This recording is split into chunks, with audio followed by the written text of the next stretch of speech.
बिस्मिल्लाहिर्रहमानिर्रहीम, अस्सलाम वालेकुम। मैं हूं करामत मुगल और मेरे साथ हैं ईसा नकवी। मेरा ख्याल है more of a clash of interest and clash conflict of interest का मामला है। ख्वाजा आसिफ साहब ने कहा वतन अजीज की आधी से ज्यादा ब्यूरोक्रेसी पुर्तगाल में प्रॉपर्टी ले चुकी है और शहरियत लेने की तैयारी कर रही है, और ये नामी ग्रामी ब्यूरोक्रेट्स हैं मगर मच अरबों रुपए खाकर आराम से रिटायरमेंट की जिंदगी गुजार रहे हैं। बुजदार का एक करीबी तरीन ब्यूरोक्रेट 4 अरब बेटियों की शादी पर सिर्फ सलामी वसूल कर चुका है और आराम से रिटायरमेंट की जिंदगी गुजार रहा है। सियासतदान तो इनका बचा कुचा खाते और चवले मारते हैं, न प्लॉट न गैर मुल्की शहरियत, क्योंकि इलेक्शन लड़ना होता है। पाक सरजमीन को ये ब्यूरोक्रेसी पलीत कर रही है, नापाक कर रही है, ये कहा। और फिर उन्होंने कहा कि जो पुर्तगाल की जो शहरियत है उसके लिए एक कलीदी किरदार, उन्होंने ये भी इल्ज़ाम लगाया कि वो कोई विर्क नामी, अब इसकी इन्वेस्टिगेशन ये ऐसे तो नहीं होगा ना कि ख्वाजा आसिफ साहब कहें कि मैं ट्वीट डिलीट कर रहा हूँ या वो पीका लगवा लें। उन्होंने कहा ब्यूरोक्रेसी और दूसरी अशराफिया की पुर्तगाल में पनागाहें मुहैया करने में सबसे बड़ा किरदार एक विर्क साहब कर रहे हैं, वो ये बात कहते हैं। उसके बाद आप देखें कि कामरान खान साहब जो हैं वो शब्बर जैदी के साथ एक इंटरव्यू रिकॉर्ड करते हैं और वो ये कहते हैं कि शब्बर जैदी ने बड़ा पर्दा उठा दिया है, और वो ये इंकशाफ करते हैं कि 20,000 पाकिस्तानी साल 2020 से अब तक पुर्तगाल की शहरियत ले चुके हैं, नहीं शहरियत के लिए अप्लाई कर चुके, प्रॉपर्टीज ले चुके हैं, गोल्डन वीजा प्रोग्राम से फायदा उठा चुके हैं। वो 20,000 पाकिस्तानी जो हैं उसमें उन्होंने कहा, मैं आपको बता देता हूं, उन्होंने कहा कि यकीन करें साल 2020 और 2023 के दरमियान, ये उन्होंने सिर्फ उसका मेंशन किया, सॉरी 2023 से ऑनवर्ड, फिर आगे कहानी और होगी। आध मिलियन यानी आधा मिलियन यूरो की सरमायाकारी से हजारों पाकिस्तानियों ने यूरोपीय यूनियन की शहरियत खरीद ली। बेशक खरीदारों में शामिल थी ब्यूरोक्रेट्स और काले धन के मालिक हजारों दूसरे पाकिस्तानी शहरी।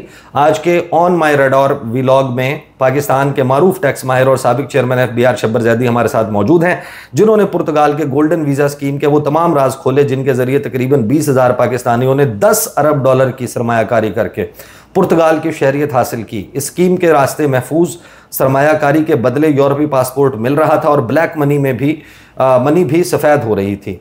ये उन्होंने कहा स्कैंडल नहीं बल्कि पाकिस्तान के बिखरते एतमाद, गैर यकीनी मईशत और सरमायादार तबके की चालाकियों का आईना है। फिर उन्होंने आगे उसका वो लिंक दिया। वो आप जब इस सारे मामले को स्टडी करने की कोशिश करते हैं कि आखिर ऐसा क्या है, देखिए अलीम खान साहब के जो सोसाइटी है, हाउसिंग सोसाइटी है, जो उनका प्रोजेक्ट है, उसके पोर्टल पे जब आप जाकर इसकी तफसीलात पढ़ते हैं तो आपको ये अंदाज़ा होता है कि उन्होंने शायद सिर्फ 100 लोगों के लिए इन्वेस्टमेंट अपॉर्चुनिटी जो उनके पोर्टल के मुताबिक है, लेकिन वो 100 लोग भी कौन हैं, बाकी और कौन कौन ये काम कर रहा है।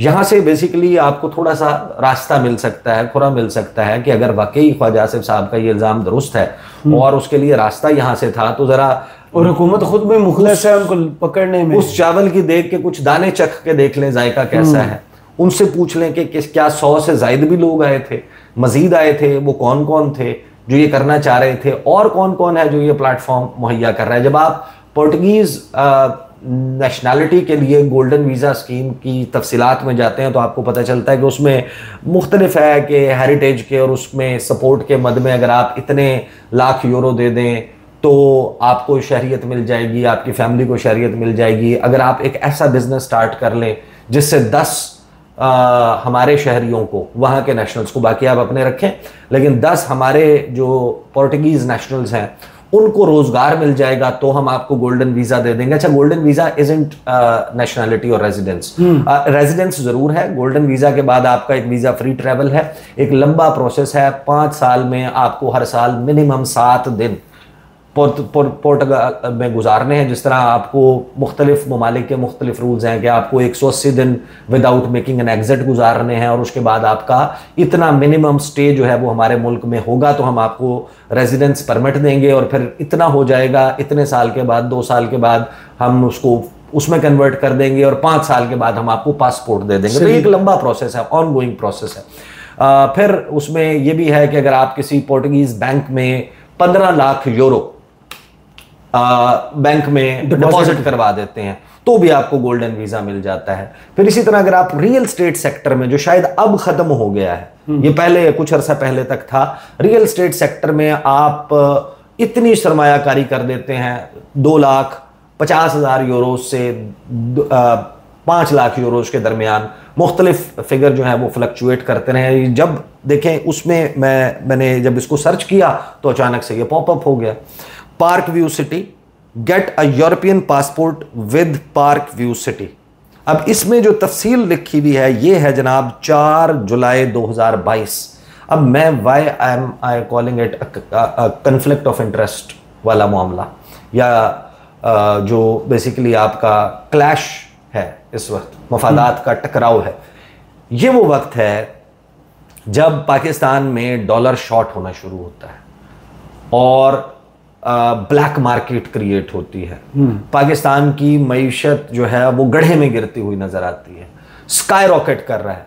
मनी चेंजर्स के पास पाबंदियां लग गई थी। आपको याद है कि कैसा क्रैकडाउन हुआ था कराची में? जी, कराची में मनी चेंजर्स के बाहर सादा कपड़ों में एजेंसियों के एहलकार खड़े करवा कर इसको रोका गया था कि जो मैसिव बल्क बाइंग हो रही थी और पाकिस्तान में एक सियासी अदम इस्तेहकाम जो है वो मौजूद था। फिर पेशावर से डॉलर स्मगल होने की बात हो रही थी, सोने की और डॉलर की और गैर मुल्की करेंसी की मैसिव बाइंग से एक ब्लैक मार्केट मुकम्मल तौर पे क्रिएट हो चुकी थी। और उस वक्त के पता चलता है कि 4 जुलाई 2022 को पार्क व्यू सिटी जो है वो ये अपॉर्चुनिटी फराहम करती है कि 2,80,000 यूरो लेके आए। और वो पैसा उस वक्त कहाँ से, कोई बंदा, अगर आपको ये अपॉर्चुनिटी मिले, आपके पास पाकिस्तानी रुपए मौजूद हो, आप कहें यार कि यहाँ तो जनाब हालात ऐसे हो गए हैं, सरमाया डूब जाएगा, फलां हो जाएगा, आपको एक सिक्योर मौका मिल रहा है, आप जाएंगे, आप जाकर 2,80,000 डॉलर लेने की कोशिश करेंगे। ये तो वो वक्त था जब एलसी खुलने पे पाबंदी लग गई थी, जब दवाइयों के लिए सॉल्ट्स जो है लाइफ सेविंग ड्रग्स के लिए वो इंपोर्ट नहीं हो रहे थे, जिस वक्त पाकिस्तान के टेक्सटाइल सेक्टर के लिए जो रिक्वायर्ड चीज़ें हैं, रॉ मटेरियल है, वो इंपोर्ट नहीं हो रहा था। आपकी किस किस्म की पॉलिसी आ चुकी थी, एंड उस वक्त ये अपॉर्चुनिटी फराहम की गई कि भाई पैसे लाओ, हम आपकी इन्वेस्टमेंट करवाते हैं और आपका जनाब शहरियत। ये देखें वो जो लिखा हुआ है कि it is time to prepare your self for the most mind blowing announcement coming your way. Once again I am saying, कारोबार है, कारोबार करना जुर्म नहीं है। असल बात यह है कि आप जब ये कर रहे होते हैं कि सरमाया आप बाहर ले जाने के लिए, या पाकिस्तानियों का सरमाया पाकिस्तानियों को पाकिस्तान से बाहर मुंतकिल करने वाला मामला कर रहे होते हैं, यहाँ का जो कैश है या यहाँ पर जो डॉलर है, जो ज़र मुबादला है, जिसके ज़खायर की हमें इतनी कमी है, आप उसके लिए मौका फराहम कर देते हैं कि भाई बंदे ने जिसने रुपए में कमाया है, अब वो डॉलर ढूंढने के लिए मार्केट में निकल गया है, वो यूरो ढूंढने के लिए निकल गया है, उसे बैरूनी जो ज़र मुबादला है वो ख़रीदने के लिए जो एक आर्टिफिशियल रेस लगी और आर्टिफिशियली डॉलर ऊपर गया, और फिर आप ये सब कुछ आप उसमें शामिल हों या शरीक हों, और फिर उसके बाद आप ही मसीहा बनकर आ जाएं, आप ही कहेंगे जनाब आई एम द वन, काबीना, बिल्कुल, और वो आप चूज भी हो जाए, गारंटी, और इतनी कम सीटों के साथ आपको इतनी ज़बरदस्त वजारतें और ये सब कुछ भी मिल जाए। वो जनाब कहता है कि माइंड ब्लोइंग अनाउंसमेंट है जो आपकी तरफ आ रही है। You have read it right, आपने बिल्कुल ठीक पढ़ा। Park view city has made it's presence known in one of the biggest tourist attractions on earth, कि दुनिया की सबसे बेहतरीन जो सियाहती, हम पाकिस्तान को कहते हैं, हम कहते हैं गिलगित बल्तिस्तान, हम कहते हैं नॉर्दर्न एरियाज, हम कहते हैं कि हमारे कि हम हैं दुनिया की सबसे बड़ी, यानी कि हम कहते हैं ना कि हम पूरी दुनिया की सबसे बेहतरीन सियाहती डेस्टिनेशन है, जहाँ पर कराकरम, जहाँ पर हिमालयाज, जहाँ पर हिंदू कुश का संगम होता है, जहाँ पर आपकी मजेस्टिक माउंटेन्स हैं, जहाँ पर आपके पास बेहतरीन किस्म के सहरा हैं, खलियान हैं, जो तारीखी वर्सा है, यहाँ जो इमारतें हैं, यहाँ जो कल्चर है, यहाँ पर आएँ, यहाँ पर सियाहत करें।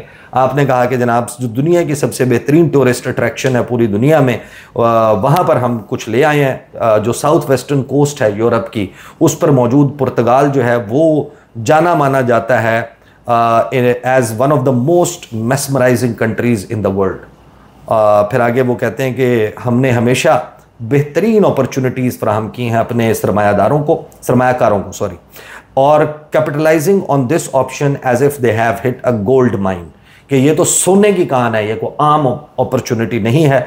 पुर्तगाल जो है वो एक बेहतरीन मुल्क है, उसका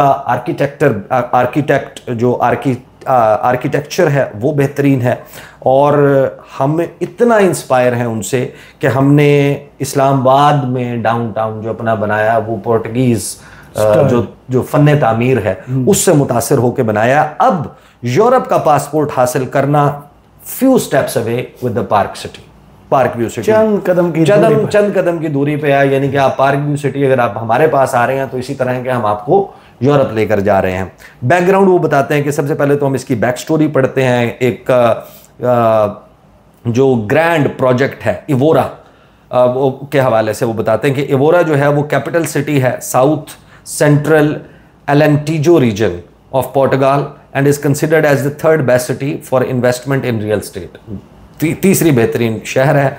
पार्क व्यू सिटी के पास बहुत सारी इमारतें हैं इस शहर में, और बेहतरीन मकाम पर वो लोकेटेड हैं, मौजूद हैं। 2 से 3 मिनट की वॉक है Praca do Giraldo city centre के से।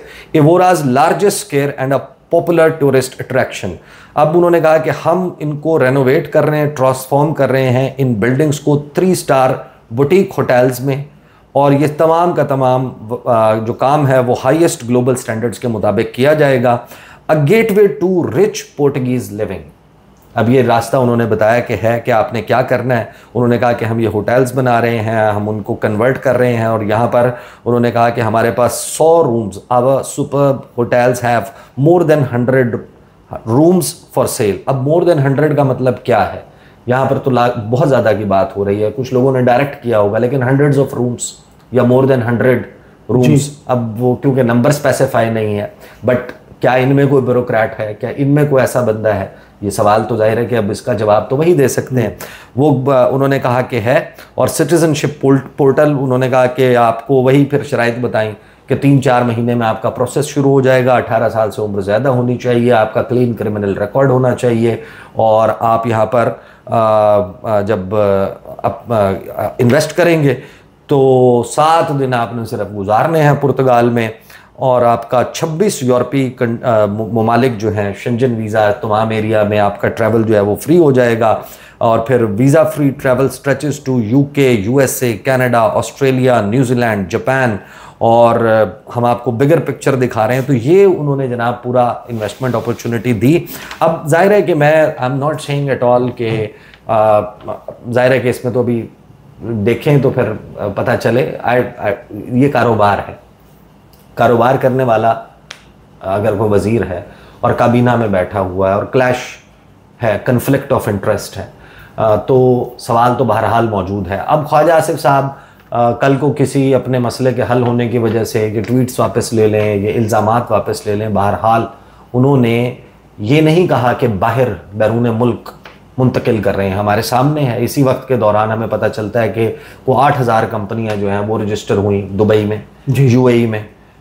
यूएई में जो है वो पाकिस्तानियों का पैसा जा रहा है। मलिक रियाज साहब वहाँ पर जो है वो हाउसिंग सोसाइटी और वो अपना वो प्रोजेक्ट कर रहे हैं। उनका चीफ फाइनेंस ऑफिसर कौन है, ये भी एक बड़ा सवाल है, और क्या उनके भी कोई बिजनेस स्टेक्स हैं, ये भी जाहिर है कि सवाल है। तो इसमें फिर वहाँ पर पैसा मुंतकिल कैसे होता है, किस चैनल से होता है, उसको प्रोवाइड करने वाले या उसके लिए साजगार माहौल फराहम करने वाली भी अगर हुकूमत है। फिर बहुत सारी बातें मेरे शो में आपको पता है कि फवाद चौधरी साहब ने एक दफ़ा जो है वो ये इंकशाफ किया, बल्कि उन्होंने दावा किया। उन्होंने आसियान रीजन के एक मुल्क का तस्करा किया, फिर उन्होंने सेंट्रल एशिया का, वस्ती एशिया का कहा कि वहाँ पर पैसा मुंतकिल हो रहा है। फिर अब ये यूरोप की बात आ गई, और यहाँ पर सिटिंग डिफेंस मिनिस्टर कह रहे हैं, ये कोई और तो नहीं कह रहा ना जी, ये तो सिटिंग डिफेंस मिनिस्टर कह रहे हैं कि वहां पर जनाब आधी से ज्यादा ब्यूरोक्रेसी। और फिर कोइंसाइड करता है, कामरान खान साहब कहते हैं कि 20,000 पाकिस्तानियों ने नेशनलिटी ली। अगर 500 मिलियन यूरो से ली हो, और आप इस वक्त तो 327-47 पता नहीं इस तरह 37 और आगे भी गया है, लेकिन आप उसको एक स्टैंडर्ड रेट पर रख दें, आप कहेंगे 300 पे कैलकुलेट कर लेते हैं।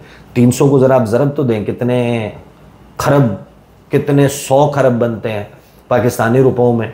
अगर आप 20,000 को ज़रब दे दें 300 को, 20,000 पाकिस्तानियों को पहले आप ज़रब दें 500 मिलियन यूरो से जी, यानी 5 लाख से, 5 लाख को 20 लाख से ज़रब दें, 300 से 20,000 से ज़रब दें, फिर उसको 300 से ज़रब दें, फिर आप उसको 280 पे तकसीम कर दें, तो लगभग यानी कि डॉलर का जो रेट है लगभग 10 अरब डॉलर ही है जो गया है। इसमें कौन कौन शामिल है, ये तो जाहिर है कि अगर रियासत चाहे, अगर हुकूमत चाहे कि हमने हाँ जी हमने इसको इन्वेस्टिगेट करना है और किस तरीके से कौन कौन पैसा ले गया पाकिस्तान से बाहर, वो ले जाने का मजाज था या नहीं, उसकी क्लीन मनी थी या नहीं। स्कैंडल बहुत बड़ा है। हुकूमत या ख्वाजा आसिफ साहब सिर्फ इसको अपने किसी स्कोर को सेटल करने के लिए इस्तेमाल कर रहे हैं या मामला बड़ा है, ये तो पता चलेगा। बहुत शुक्रिया ईसा नकवी आपके तजिए का। कमेंट्स बॉक्स में ज़रूर बताइएगा ये वीडियो आपको कैसी लगी। इजाज़त दीजिए, अल्लाह हाफिज़।